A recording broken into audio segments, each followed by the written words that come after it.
Friends, welcome in KR classes. आज हम discussion करेंगे ईवीएस रिलेटेड महत्वपूर्ण प्रश्नों की श्रृंखला में। आज का पहला प्रश्न आपके सामने है, गैसीय अपशिष्ट है। आपको ये बताना है इनमें से किस ऑप्शन से आप ये एज्यूम कर सकते हैं कि ये एक गैसीय अपशिष्ट है। तो जो डी आंसर है, लकड़ी कोयला से जलने वाला जो धुआं होता है वो गैसीय अपशिष्ट के अंतर्गत आप आता है। आप इसे अच्छे से समझ सकते हैं। नेक्स्ट प्रश्न आपके सामने, निम्नलिखित वाहनी ईंधनों में से किसको आजकल पर्यावरण का स्नेही माना जाता है। जनरली हम जानते हैं जो वाहनों से निकलने वाला धुआं होता है वो हमारे वातावरण के लिए बहुत ही घातक होता है, लेकिन आजकल हम ऐसे ईंधन का प्रयोग कर रहे हैं जो हमारे पर्यावरण के लिए स्नेही है। तो इनमें से ऐसे कौन से ऑप्शन हैं जिनमें आप ये कह सकते हैं कि ये ऑप्शन को देख कर हम ये कह सकते हैं कि ये पर्यावरण स्नेही ईंधन है। इसका डी आंसर बिल्कुल सही है, संपीड़ित प्राकृतिक gas CNG, compressive natural gas. Next प्रश्न आपके सामने, कौन सा वायुमंडलीय प्रदूषक अम्लीय वर्षा का मुख्य कारण है। आपको ये बताना है कौन सा जो वायुमंडलीय प्रदूषक है जो जिसके कारण अम्लीय वर्षा मुख्यतः होती है। तो आप हम सभी जानते हैं जो अम्लीय वर्षा मुख्यतः होती है SO2 के कारण। SO2 एक प्रमुख कारण है अम्लीय वर्षा के कारण, जिससे हम जानते हैं ताजमहल का जो रंग हल्का पीलापन आ गया उसमें, वो मुख्यतः आगरा के आसपास के इलाकों में जो SO2 की मात्रा अधिक है यमुना के नदी के किनारे, जिससे ताजमहल का जो मार्बल है या जो पत्थर उसमें लगा हुआ है वो हल्का पीलापन उसमें आ चुका है। वो बेसिकली है SO2 के कारण। इसका ए आंसर बिल्कुल सही है।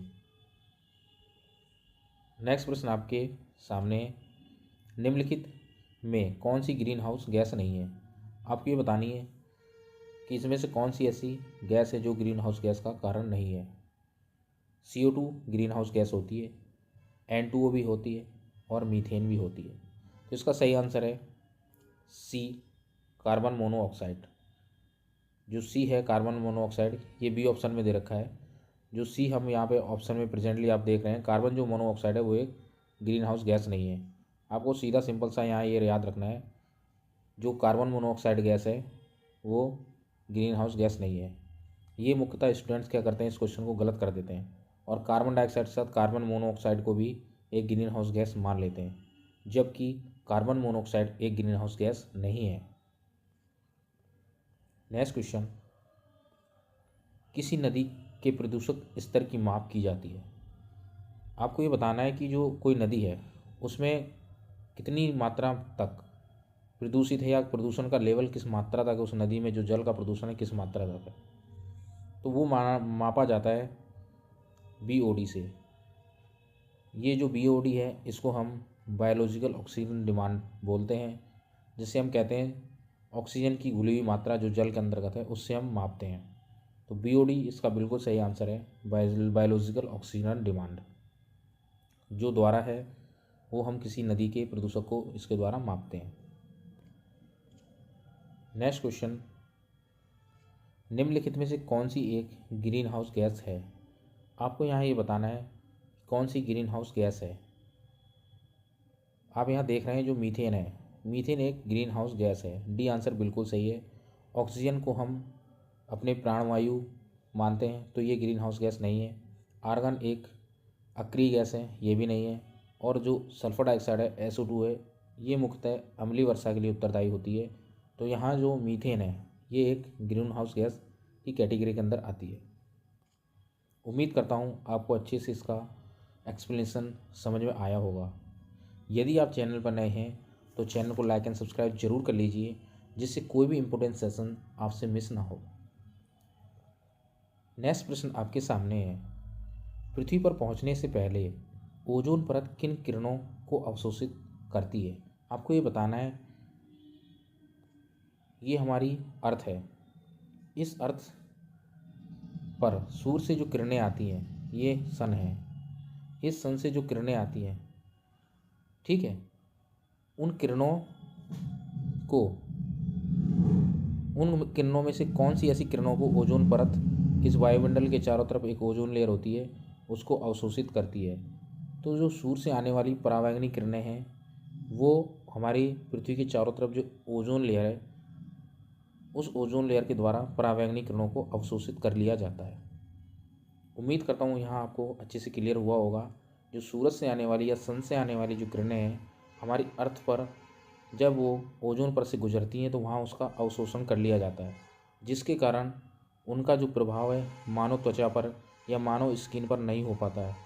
नहीं तो यदि डायरेक्ट वो ओजोन परत को भेदती हुई परावैंगनी किरणें मानव शरीर को स्पर्श करेंगी तो भयंकर दुष्परिणाम हमें प्राप्त हो सकते हैं, जैसे मानव त्वचा कैंसर हो सकता है और भी अन्य बीमारियां हम जो मानव व्यक्ति हैं उनको हो सकते हैं जो इस धरातल पर मौजूद हैं। नेक्स्ट प्रश्न आपके सामने है, विश्व ऊष्मायन के लिए निम्न में से कौन एक कारक है? आपको ये बताना है जो विश्व में हीट बढ़ रही है, जो हमारी पृथ्वी है या हमारी अर्थ है, इसके चारों तरफ जो हमें गर्मी या वातावरण हर साल महसूस करते हैं कि इंक्रीज होता जा रहा है, इसका मुख्य कारण क्या है? तो फ्रेंड्स, इसका जो मुख्य कारण है वो है वाहनों से निकलने वाली गैसें हैं। जो हम वाहनों में ईंधन, पेट्रोल, डीजल, फ्यूल यूज़ करते हैं उसके कारण जो भी गैसें इमिट होती हैं वो जो गैसें हैं वो हमारे वायुमंडल में ऊष्मा बढ़ाती हैं। उम्मीद करता हूँ आपको अच्छे से क्लियर हुआ होगा। नेक्स्ट प्रश्न आपके सामने है, वायु प्रदूषण को कम किया जा सकता है। आपको ये बताना है कि जो वायु प्रदूषण है जो हमारी पृथ्वी पर एयर पॉल्यूशन जो हो रहा है उसको हम किस प्रकार से रिड्यूस कर सकते हैं, कम कर सकते हैं। तो हम वृक्ष लगा करके वायु प्रदूषण को कम कर सकते हैं। ये बिल्कुल सही आंसर है। जो पेड़ पौधे की हरी पत्तियाँ होती हैं वो वायु से आने वाली ध्वनियों को एब्जॉर्ब कर लेती हैं। तो इस तरह से हम ग्रीन पौधे लगा करके वायु प्रदूषण को कम कर सकते हैं। जो वायु के अंदर जो कार्बन डाइऑक्साइड होती है उसको वो ग्रीन पौधे एब्जॉर्ब कर लेते हैं और हमें ऑक्सीजन प्रोड्यूस करते हैं। इसलिए हम वायु प्रदूषण को, जो वायु में विद्यमान कार्बन डाइऑक्साइड है, उसको हम हरे पेड़ पौधे लगा करके कम कर सकते हैं। नेक्स्ट प्रश्न आपके सामने है, कह रहा सूर्य से हानिकारक किरणों से पृथ्वी को कौन सा स्तर सुरक्षित रखता है? वही मैं कह रहा हूँ, इसको एक इस तरह से भी कह सकते हैं, हम पहले भी इसको डिस्कशन कर चुके हैं। हम डायरेक्ट ये कह सकते हैं कि जो परावैंगनी किरणें हैं उनको पृथ्वी की कौन सी लेयर बचाती है या कौन सा मंडल बचाता है। और या ऐसे भी कह सकते हैं इस प्रश्न को कि सूर्य से आने वाली हानिकारक किरणों को पृथ्वी का कौन सा स्तर आने से इसे रोकता है। तो इसका सही आंसर है बी, ओजोन स्तर। जो ओजोन स्तर है वो सूर्य से आने वाली हानिकारक किरणों को रोकता है। नेक्स्ट क्वेश्चन आपके सामने, निम्न में से कौन सा विश्व ऊष्मायन का कारण है?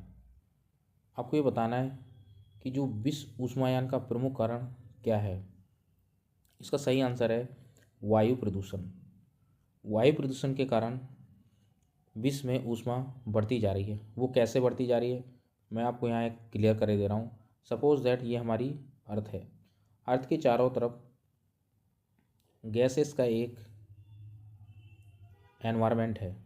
यदि इन गैसेस के एनवायरनमेंट में पॉल्यूशन बहुत ज़्यादा इंक्रीज हो जाएगा तो जो सन से आने वाली किरणें हैं वो हमारे पृथ्वी से टकरा करके वापस नहीं लौट पाती हैं और यहाँ से जब वो रिटर्न होती हैं पृथ्वी के धरातल से तो सघन वातावरण होने के कारण ये बाहर नहीं निकल पाती हैं, जिसके कारण हमारे पृथ्वी के चारों तरफ एक गर्म आवरण बन जाता है।